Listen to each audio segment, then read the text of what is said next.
As the sun begins to rise on Jiwoo's 17th birthday, she opens her eyes and puts on her headphones. Sergeant Cho, a detective, happens to be waiting outside her apartment though, following in a car as she heads to school. Having dealt with bullies at school for years because of her father's work with a drug cartel, later that day, Jiwoo is issued a school transfer. The reason was because the other students were too uncomfortable with her presence because of her father's background. Finally, Jiwoo takes matters into her own hands, beating up the bullies who had been tormenting her for so long. After a long day, Jiwoo returns home to find her father Dong-hoon calling to tell her he couldn't make it to her birthday celebration, frustrated and tired. This was the last straw for Jiwoo as she tells him not to come back. But her father does come back, and with him comes the sound of gunshots. Locking the door, Dong-hoon protects Jiwoo as best he can, but in the end, he can't stop the inevitable. And, looking through the hole in the door, Jiwoo watches screaming as her father is shot and passes away in front of her. At the funeral, Jiwoo, heartbroken and grieving, meets Dong-hoon's gangster friends, including Mujin, the leader of the organization. When the detectives drop the case, Jiwoo finds herself with little choice but to turn to the gang members for help. However, Mujin tells her to leave because she doesn't have the resolve to kill. Jiwoo, refusing to give up, attempts to do some investigating on her own, but this eventually gets her tied up in the back of a car after walking right into a trap by some low-life thugs. When Mujin comes to her rescue, he takes Jiwoo to a rundown gym on the docks, where a man named Gangjae shows her the ropes and tells her to do the laundry and dishes to prove herself. Jiwoo accepts the challenge and trains tirelessly, despite constant taunting from the other fighters. Determined to become stronger, Jiwoo trains on her own after hours. When Mujin shows up in a suit, he teaches Jiwoo to not fight to win, but fight to kill. Jiwoo puts on her boxing gloves and takes him on. Furthermore, when she must fight in the massive group competition, Jiwoo exceeds expectations by holding her own against Gangjae. Determined to avenge her father's death, she emerges victorious, with her eyes set on her ultimate goal, to find her father's killer and make them pay. After the fight, Gangjae is resentful about being defeated by Jiwoo and, in a fit of anger, spikes her drink, leaving her struggling to remain conscious as Gangjae and Cheol-ho try to rape her, laughing hysterically as they watch her struggle. Jiwoo, determined to defend herself, ends up stabbing her attacker in the gut with a shard of broken glass from her father's cremation urn.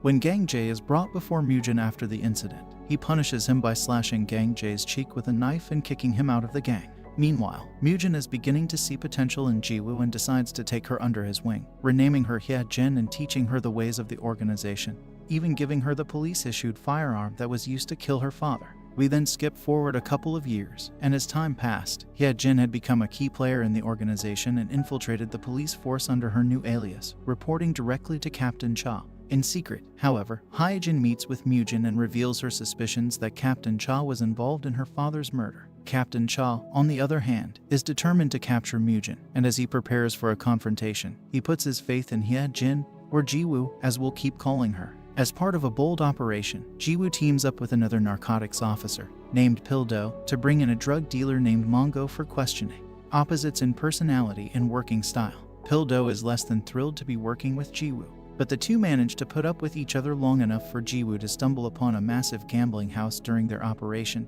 take out all the thugs, and bring in Mongo for questioning.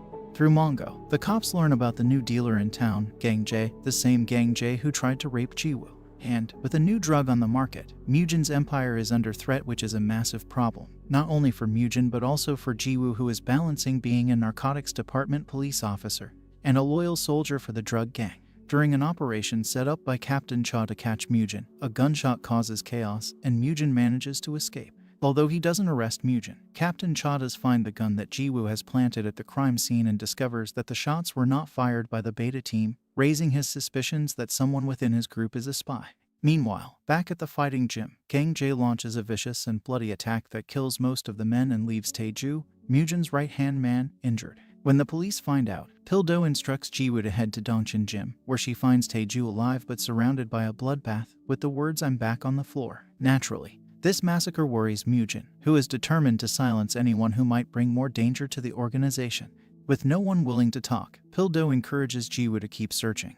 And, after a while, the task force manages to finally get a lead on Gangjae. Seeing an opportunity to catch Mujin, Captain Cha decides to release Mongo, despite the risks. Luckily for Mujin, Jiwoo sent him a message to inform him of the trap and tells him that Cha believes someone from Mujin's organization is going to flip and turn to their side. Hoping to find out who he is meeting, Jiwoo tries her best to follow Captain Cha. However, on the rooftop, Jiwoo, hidden behind a motorcycle helmet, bumps into Pildo, and they have a brief scuffle before she slipped away, but not before noticing that it was Taeju who was waiting for Cha. Quickly relaying this information to the gang, we learn that Cha has asked Pildo to check out Jiwoo's police file and that Cha wasn't meeting Taeju at all, it was just a decoy. Still fixated on the gun, Jiwoo learns that it belonged to Corporal Song Junsu, the police recruit who was killed. When she asks Mujin about it, he denies that they were cop killers and accuses Cha of playing dirty. Later that day, after Pildo asks Jiwoo out for a drink, he questions her resolve and her ties to her father. As they watch Gang Jae conduct an operation,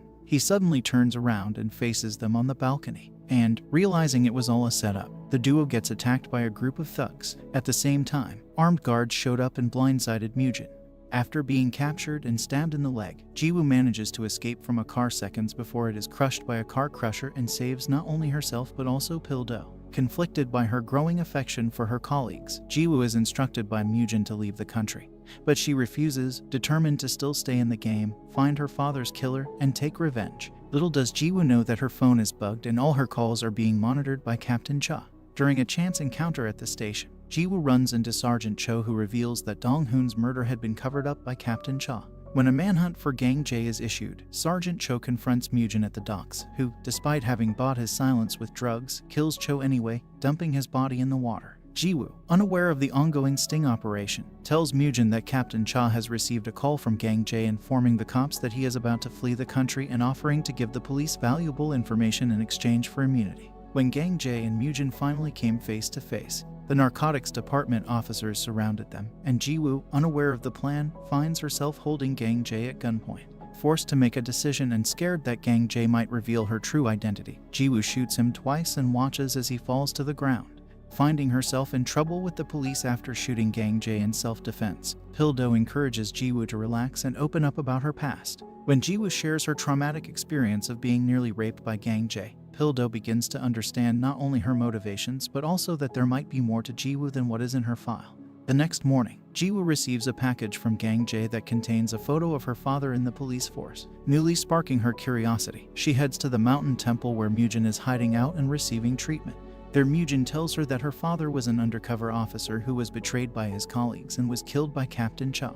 Following their conversation, Mujin tasks Taeju with killing Captain Cha, so when Jiwoo arrives to confront the cop, he is already stabbed and wounded. Despite being on the brink of death, Captain Cha explains to Jiwoo the truth about her father. In a letter from her father, Jiwoo learns that Dong-hoon was a true cop until the end and had even given Mujin a gold lighter with a tracker inside. Finally realizing that everything she had thought was wrong, Jiwoo burns the gang's tattoo off her chest with a cigarette lighter in one of the most painful and dramatic moments of the show. Not one to be left in the dark. As the investigation into Captain Cha's attack progresses, Mujin quickly realizes that Jiwoo has uncovered the truth about Dong-hoon's murder and orders her to be killed. Attacked by 3 goons outside her apartment and dragged to a bath full of water to be drowned, Jiwoo fights back, which is when Taeju appears. Things take an even darker turn. Taeju reveals that he was the one who killed Dong-hoon. Jiwoo kills Taeju in a vicious fight. Meanwhile, despite going to the mountain temple, Pildo and the other cops could not be more surprised when they see Mujin walking into the police station, giving himself up for questioning. During the interrogation, Jiwoo shows up, and Mujin reveals that he can prove that he was not responsible for stabbing Captain Cha. According to Mujin, his proof comes in 2 forms. First, the knife that he used was removed from the evidence, and second, the CCTV footage from the night of Cha's death matched Jiwoo's car and description. Realizing she needs to save herself from being found guilty of a crime she didn't commit, Jiwoo manages to escape the police station with the knife, which she throws in the river, making it clear that Jiwoo is coming for revenge. When Mujin returns to the fighting gym, he is met by Taeju's corpse. Understanding that he needs to make Jiwoo confront him personally, when she is arrested, Mujin arranges for Jiwoo to escape with the help of an undercover nurse during a hospital transfer. In the meantime, Pildo receives a call from Captain Cha, who has woken up from his coma and revealed the truth about Jiwoo and her relationship with Dong-hoon. Realizing they have the wrong person, Pildo puts his trust in Jiwoo and handcuffs himself to her as a desperate ploy to stop them from driving off to Jiwoo's death. A car chase soon happens as Pildo and Jiwoo work together to evade Mujin, eventually losing them on the road and arriving at an abandoned beach villa, where they end up not only making love but deciding to stick together to stop Mujin no matter what.